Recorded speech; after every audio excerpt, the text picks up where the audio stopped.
The secret of growth. The Carl Renberg and Nutrilite story reports that on September 1, 1945, Renberg signed the exclusive agreement with Mittinger and Castleberry, quote, that was drawn up in anticipation of rapid growth, addressing contingencies relating to size and volume. The story does not explain why there would have been cause for, quote, anticipation of rapid growth, except to imply that all along it was just more effective sales management that had been needed for Nutrilite to suddenly become an exploding sales phenomenon.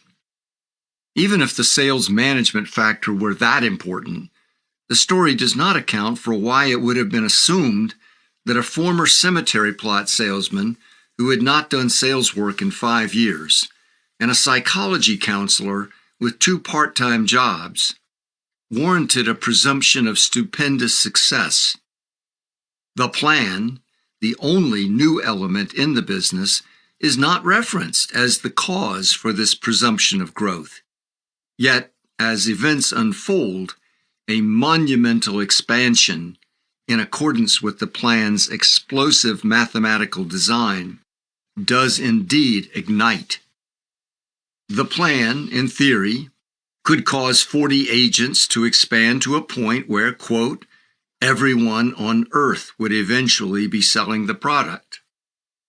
As Mittinger was quoted, in fact, 40 agents worked for Nutrilite at the moment of signing on September 1, 1945.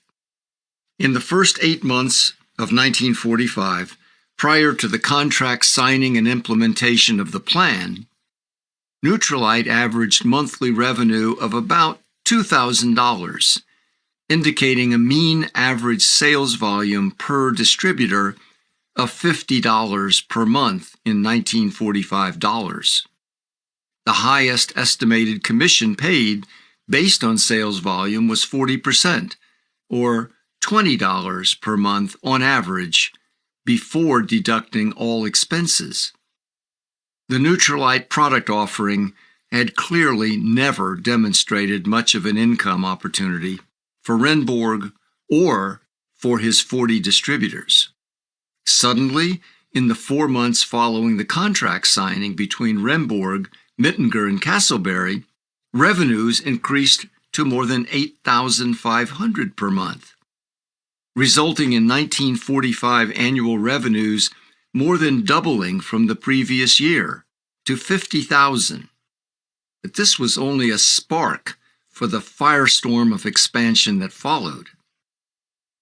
In gross data, the first 9 years of Nutrilite's explosive launch under the plan appeared to show a powerful organic growth on a foundation of year after year success. In reality, Nutrilite was not growing in the sense most people understand how a large company develops by building a larger and larger base of loyal customers. Nutrilite's explosive increase in revenue merely reflected that pyramid recruiting was strongly outpacing the rate of quitting.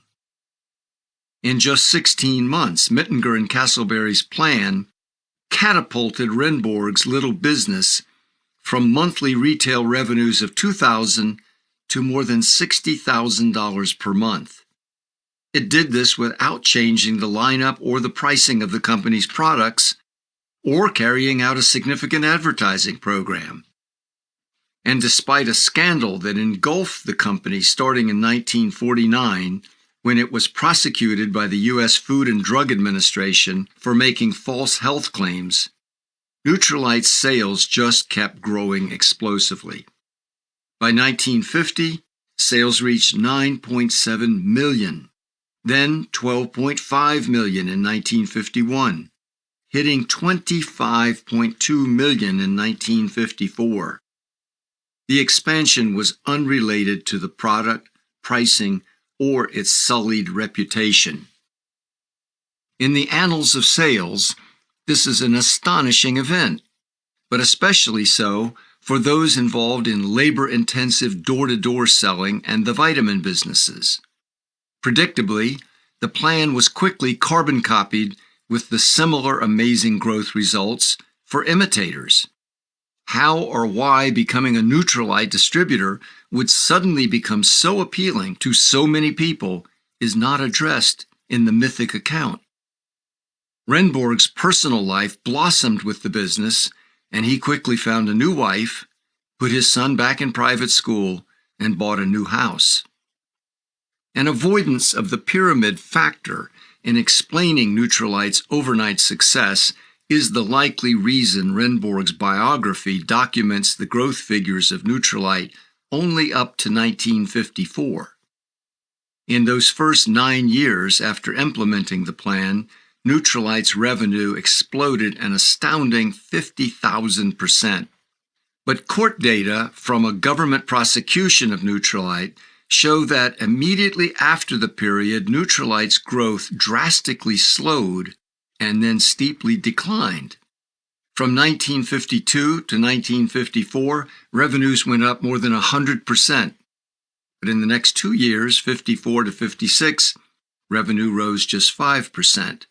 In the next 2 years, 56 to 58, revenue declined 28%, wiping out the previous 5 years of increases. The trend of decline continued at Nutrilite another 6 years, to where revenue in 1964 was less than 1950. Factoring inflation, Nutrilite's reported retail revenue in 1964 was less than 1/3 what it had generated in 1956. When the company was sold to Amway in 1972, factoring inflation, Nutrilite's reported retail revenues at the time were half what it generated 18 years before. The revenue pattern of Nutrilite, showing almost unheard of and inexplicable growth, followed by a similarly inexplicable steep decline, is now known as pop and drop, a universal phenomenon among multi-level marketing enterprises, and one of the telltale signs that MLM bears no resemblance to direct selling. What appears to be growth is an illusion. There is no underlying foundation of customers or sales force. The extreme pop and drop phenomenon is inherent to the math and the mechanics of the plan, making the pattern inevitable, one of the secrets of the pyramid, to be militantly guarded with diversion and rationalization. The promise of unlimited rewards created a chain letter mania of Nutrilite recruiting, but built no foundation of stable salespeople or steady retail customers. When the salespeople quit, generally their customers, if they had any, were lost also. There were no territories to take over when the new recruit joined the business, and no existing customer list to build upon. The company could not stay viable without relentless recruiting to replace an enormous turnover of the losers it manufactured with assembly line precision.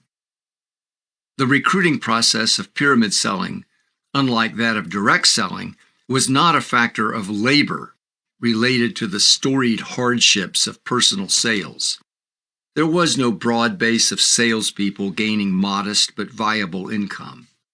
MLM recruiting was instead an existential function to offset continuous collapse as the lower ranks, which sourced most of the revenue, disappeared each year and never returned.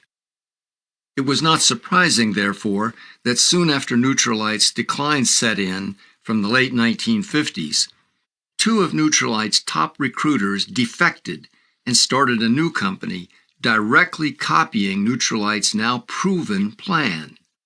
That first defection and duplication of Nutrilite set the pattern that has not changed to today and has produced thousands of new MLMs. All of them are copies of Nutrilite. The defectors broke off to form a new company that was to be called Amway, destined to become the world's largest MLM and the progenitor of many more MLM clones. In 1972, Amway would acquire Neutralite, absorb its diminished force of recruiters, and incorporate the Neutralite potions into its product mix. The role of Neutralite ends in the MLM drama. Amway quickly takes center stage. Most important to the untold story of multi-level marketing, and as will be shown in the next chapter, it will be Amway's founders that make MLM legal, the most important development in MLM's worldwide spread.